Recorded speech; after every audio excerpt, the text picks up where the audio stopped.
नमस्कार मित्रांनो, आजच्या मोटिवेशनल व्हिडिओमध्ये आपलं स्वागत आहे। मित्रांनो, प्रेम हे आंधळ असतं, प्रेम हे कधीही कुणावर होऊ शकतं असे मोठमोठे कवी आणि मोठमोठ्या ग्रंथातून तुम्ही ऐकलं असेल अथवा तुम्हाला कोणी सांगितलं असेल। तर मित्रांनो, आज तुमच्यासाठी एक मी रिअल लव्ह स्टोरी आणलेली आहे। ती लव्ह कशी झाली आणि ती लव्ह स्टोरी कशी बनली ते मी आजच्या व्हिडिओमध्ये सांगणार, तर व्हिडिओ शेवटपर्यंत पहा।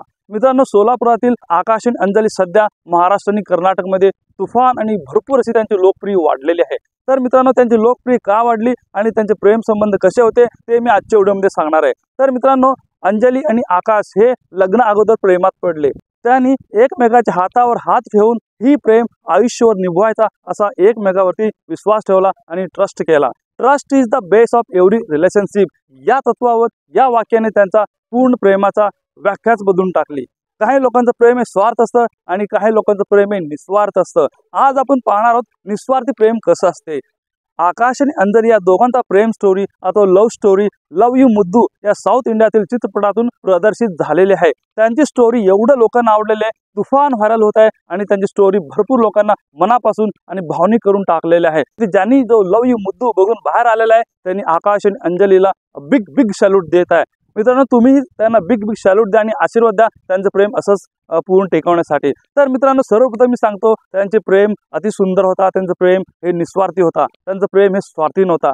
लग्न होऊन काही महिन्यातच अंजलीचा ॲक्सिडेंट झाला। ॲक्सिडेंटनंतर अंजलीचे डोक्याला एक ऑपरेशन करण्यात आली।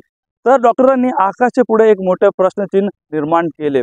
तर आकाश हादरला नाही, आकाश घाबरला नाही। आकाश हा स्वामी समर्थाचा निस्सीम भक्त होता। त्यांनी स्वामी समर्थाला विनवणी केली, स्वामी समर्थांची प्रार्थना केली, कसल्याही परिस्थितीत मला अंजली पाहिजे, कशी कशी असू द्या ती मला अंजली पाहिजे, मला तिच्या सोबत शेवटपर्यंत राहायचं आहे असे आकाशने स्वामी समर्थाला साकडे घातले। स्वामी समर्थांनी ऐकून आकाशचा पुढचा प्रवास सुरू केला। मित्रांनो, आकाश घाबरला नाही, आकाश गहिवरला नाही, आकाश थांबला नाही, आकाश रुकला नाही। आकाशने अंजलीसाठी वाटेल ते केले, जेवढी त्याच्या हातून होईल तेवढं सगळं त्यांनी अंजलीसाठी केले। तर मित्रांनो, हॉस्पिटलमधले सगळे काम त्यांनी स्वतः केले अंजलीसाठी आणि ही जो प्रेम स्टोरी आहे ही रिअल स्टोरी आहे। मित्रांनो, तुम्ही जाऊन लव यू मुद्दा हा चित्रपट बघू शकता आणि जो खरं प्रेम असते ते तुम्हाला या चित्रपटातून नक्कीच तुम्हाला समजेल की खरं प्रेम कसं असते। अंजली दवाखान्यात भरती झाली, अंजलीला उठता येईना, बसता येईना, खाता येईना, पिता येईना, पण तिच्यासोबत फक्त एकटाच होता, तो तिच्यावरती निस्वार्थी प्रेम करणारा आकाश।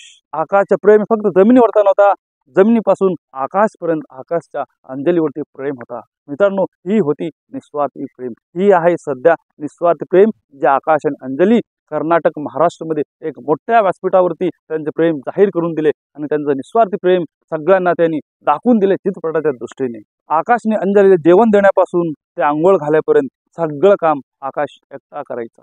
आकाश कुठेही अंजलीला असे कळू दिले नाही की तो तिच्यापासून नाराज आहे अथवा तो तिच्यापासून दूर जाणार आहे।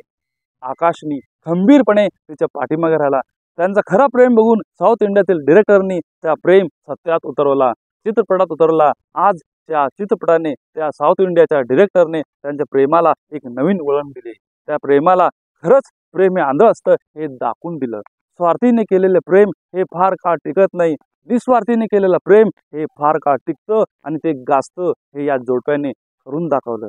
आकाश स्वामीच्या चरणी प्रत्येक वेळी जायचा आणि एकच मागायचा, माझ्या अंजलीला दुरुस्त कर, माझ्या अंजलीला पहिल्यासारखं कर, ॲटलिस्ट माझ्या अंजलीला माझ्यासोबत चालण्या फिरण्यासारखं कर, असं स्वामीच्याकडे तो सतत साकडे टाकायचा।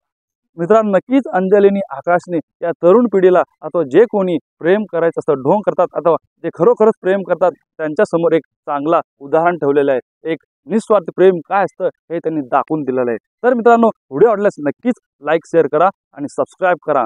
धन्यवाद मित्रांनो।